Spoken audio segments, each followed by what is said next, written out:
আসসালামু আলাইকুম নমস্কার। ওয়ালাইকুম আসসালাম নমস্কার। আসসালামু আলাইকুম নমস্কার। ওয়ালাইকুম আসসালাম নমস্কার। আসসালামু আলাইকুম নমস্কার। সেই আপুনি কি ভণ্ডামি আৰম্ভ কৰিছে নেকি? আপুনি কি ক'বলৈ গৈছে সেইটো কওক না। আমি গমেই পাওঁ অতি ভক্তি বুলি চোৰৰ লক্ষণ, গতিকে আপোনাৰ লক্ষণটো এনেও বেয়া সেইটো সকলোৱে গম পাইছে। আপুনি কি ক'বলৈ আহিছে সেইটো কওক না। এক নম্বর কথা হলো এইটা যে সোশ্যাল মিডিয়ার যেটা আপনারা কথা কইলেন আপোনাক তো এতিয়া ছ'চিয়েল মিডিয়াৰ কথা কৈ কিনে লাভেই নাই, আপুনি তো ভয় খাই গৈছে ন। যে আমি ওজন করে দেখছি, কিনো ওজন কৰিছে ডাঙৰ আপুনি? বুজি পাইছো, আপুনিতো ডাঙৰ ব্যৱসায় ন, সেয়া মধু আৰু গাখীৰৰ। ঠিক বলেছি। এইবিলাক বাদ দিয়ক ডাঙৰীয়া, আপোনাক মই এটা প্ৰশ্ন কৰো, আশা কৰো আপুনি সঠিক উত্তৰটোৱে দিব। এই সময় কম, শুরু করো। এতিয়া প্ৰশ্নটো হ'ল অসমৰ মানুহবিলাকে যে আপোনাক মধুৰ বেপাৰী আৰু গাখীৰৰ বেপাৰী বুলি কৈ আছে, আপুনি এইবিলাক ক্ষেত্ৰত একো নকয় কিয়? এই জন্যই বলি না যে আমার উপযুক্ত মানুষ একটা আসেই নাই। এতিয়া কিন্তু আপুনি ঠিক কথা কৈছে, অসমত আপোনাৰ নিচিনা ডাঙৰ মধুৰ বেপাৰী আৰু গাখীৰৰ বেপাৰী নাই অসমখনত। আমার সাথে যে মোকাবেলা করবা লাগা হয় উপযুক্ত মানুষ তো আসা লাগবে না। ইমান ডাঙৰ এটা মধুৰ ব্যৱসায় যাকে তাকে এৰি দিব পাৰি জানো কওকচোন? ঠিক বলেছো। আর আমি মানুষের চোখের উপরে চোখ রেখে কথা কবার চাই। হয় ডাঙৰীয়া, এইবিলাক কথা কিন্তু আমি গমেই পাওঁ। আপুনি যে সদায় চকুত চকু ৰাখিনে কথা পাতে এইটো আমি সকলোৱে জানো, ইয়াৰ প্ৰমাণ আমি অলৰেডি পায়েই গৈছো।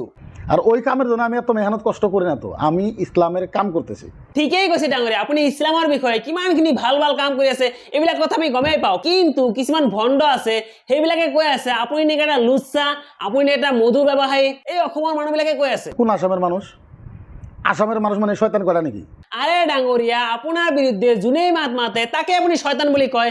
আপুনি কিমানখিনি ভাল এইবিলাক কি অসমৰ জনসাধাৰণ নাজানে নেকি? আপুনি কিমানখিনি ভাল এইবিলাক কথা ASSP যিটো সম্পাদক আছে তেখেতে কৈছে। আমার শরীরে 1% কোনো ধরনের দাগ নাই নাই নাই নাই নাই। এটা কথা আপুনি কওকচোন, আপুনি যদি ইমানে ভাল সেই ভাইৰাল হোৱা কল টেকনিকটোৰ বিষয়ে এতিয়ালৈকে যে ফৰেনচিক ৰিপৰ্টৰ বাবে আবেদন কৰা নাই, কিয় কৰা নাই সেইটো কওকচোন। আজকাল যে সব কথা আমি বলা লাগবো এর তো কোনো যুক্তিযুক্ততাই নাই। এইটো এটা কথা হ'ল নেকি?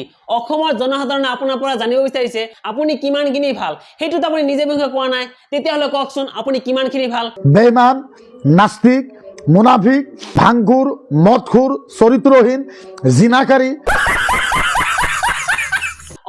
এতিয়াহে আমি গম পালো আপুনি কিমানখিনি ভাল। এইবিলাক কথা যদি আপুনি আগতেই কৈ দিলে হয় ইমান হুলস্থুলটো নহ'লেই হয় অসমখনত। ইছলামৰ খাতিৰত এই বোৱাৰীবিলাকৰ লগত কিমান দিন ধৰি এনেকুৱা ধৰণৰ কুকৰ্মবিলাক কৰি আছে এবাৰ কওকচোন আপুনি। 2011 থেকে আজকের তারিখ পর্যন্ত 12 বছর থেকে এতিয়া কিন্তু অসমৰ জনসাধাৰণ একদম ক্লিয়াৰ হৈ গৈছে আপুনি কিমানখিনি ভাল কিমানখিনি বেয়া সেইবিলাক কথা আপুনি নিজেই কৈছে। তো বন্ধুসকল আজিৰ ভিডিঅ'টো কোনেও কিন্তু চিৰিয়াছলি নল'ব দেই, এইটো জাষ্ট এণ্টাৰটেইন পাৰপাছৰ কাৰণে বনোৱা হৈছে। যদি ভিডিঅ'টো ভাল লাগিছে প্ৰতিজন মানুহে এটা শ্বেয়াৰ কৰিব।